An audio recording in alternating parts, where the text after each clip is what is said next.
Hi everyone, Rick here to give you a bit of a hand with your iPad that you just received. Now, if you've never used an iPad before, there are just a few basics you might want to know. First off, though, if you have an iPhone or something similar, such as a smartphone like an Android, you will already be very familiar with many of the gestures that are necessary to use the iPad. Now, when you receive the iPad or may not be charged, it would probably be a good idea to charge it just before using it. And the way you do that is you take the charger that has been provided that looks like this, and the charging cable, which looks like this. Plug the charging cable into the charging port on the iPad, which is just below what is referred to as the home button. Then you take the other end of the cable, plug it into the charger, and plug the charger into the wall. Now, right now the iPad is situated on its side.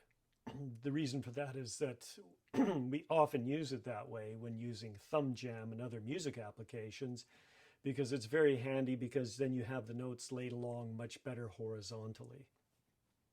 So that's why it's oriented this way for the time being.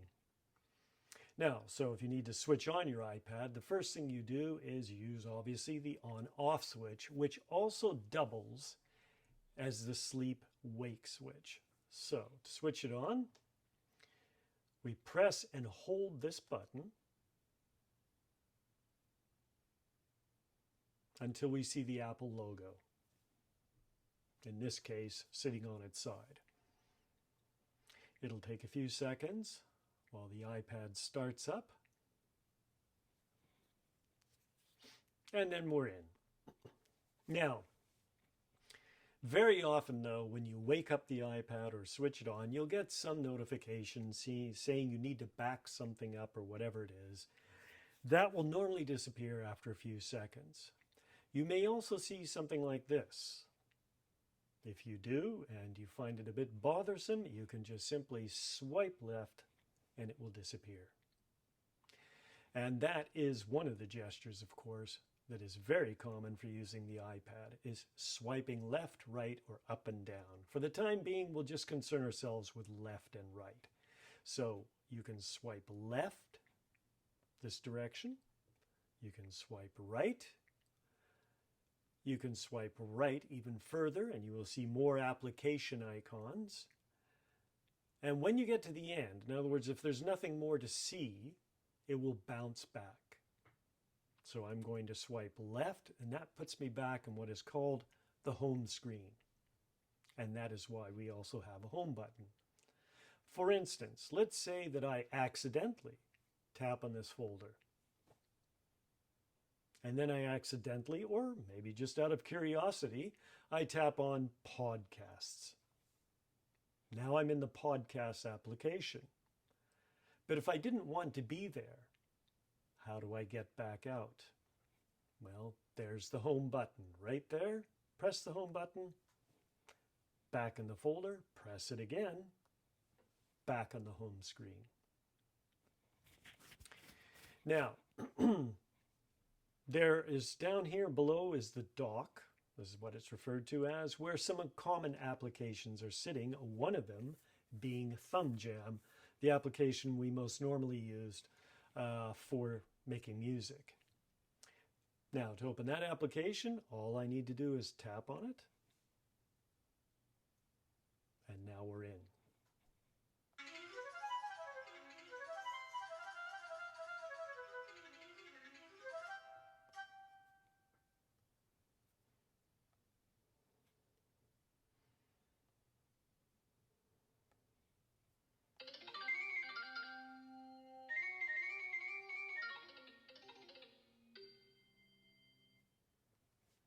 And that's all you need to do.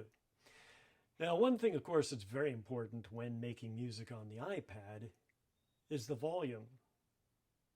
And there are two different ways for controlling the volume on the iPad. You can do it with the hardware buttons that are on the iPad itself, or you can do it within the application. So if you do it with the iPad, there are two buttons here. This is volume up and this is volume down. Now, if I press in this volume down button, a little white stripe will appear to tell me the volume is going down.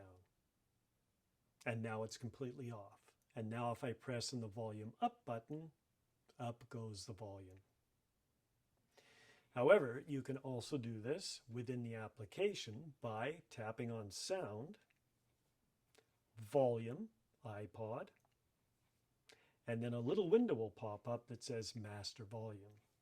And by tapping on this white button here, oops, sorry about that. By tapping on this white button here, I can take the volume down this way.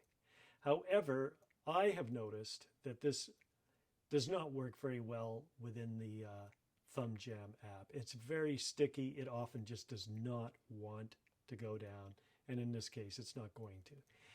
So, fortunately, you can still control this with the buttons on the iPad. So if I go to the volume down button, down goes the volume up, and up goes the volume.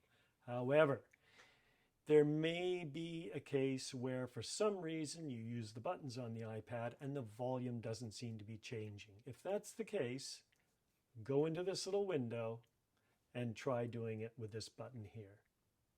And once you're done, just tap on the Done button.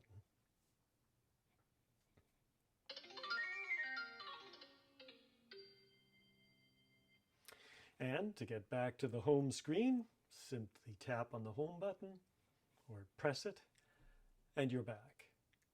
Now, one thing you should know about the home button, though, is if you press it a little bit longer, you will bring up Siri. Siri is it's a voice-activated technology that allows you to control your iPad with your voice. In other words, tell Siri what to do. That is a completely different topic, so we won't get into that today.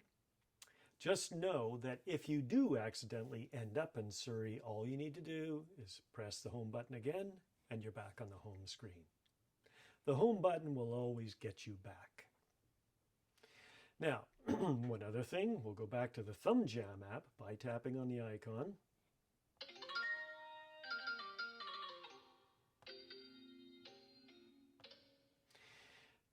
You might be making music and someone else doesn't find it as exhilarating as you do, perhaps, and you'd like to do it without disturbing someone else. Well, all you need to do is take any pair of headphones like this, and you can plug them into the iPad.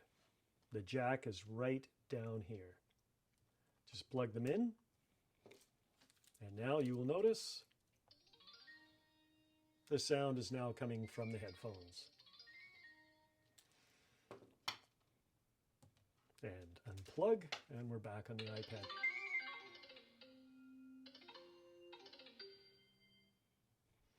So, press the home button, back on the home screen. Now, one last thing, you should know at least how to switch off the iPad and switch it back on. To switch off the iPad, well, first off, actually, I think I mentioned that the on-off button is also the sleep-wake button. So if I just want to put the iPad to sleep, I just need to press it once, like that, and the iPad goes to sleep. This is the best thing to do when you're not using the iPad because it helps conserve the battery. And when you want to wake it back up, you can either use the on-off button by simply pressing it quickly, or you can also use the home button. If you press the home button, there you are. Sometimes you will see this, press home to open. That just means you need to press the home button one more time. And you're back in. And to switch off, we go to the on-off button, press and hold. A warning will come up saying slide to power off. Simply slide with our finger, and the iPad is switched off. It does, however, need a little time to switch off completely. So if you change your mind and you decide you want to switch it back on, you'll need to wait a little while.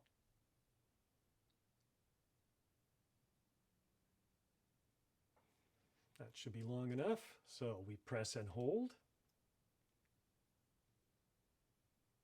until we see the Apple logo and we can let go.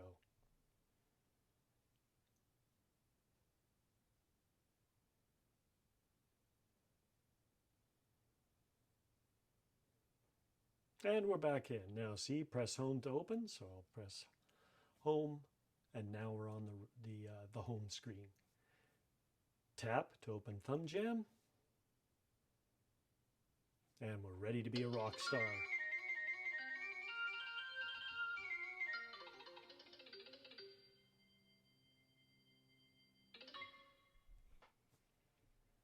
That's all you need to know, basically, to get started. So, and if you want to get back, hit the home button, back on the home screen, tap on ThumbJam, back in ThumbJam.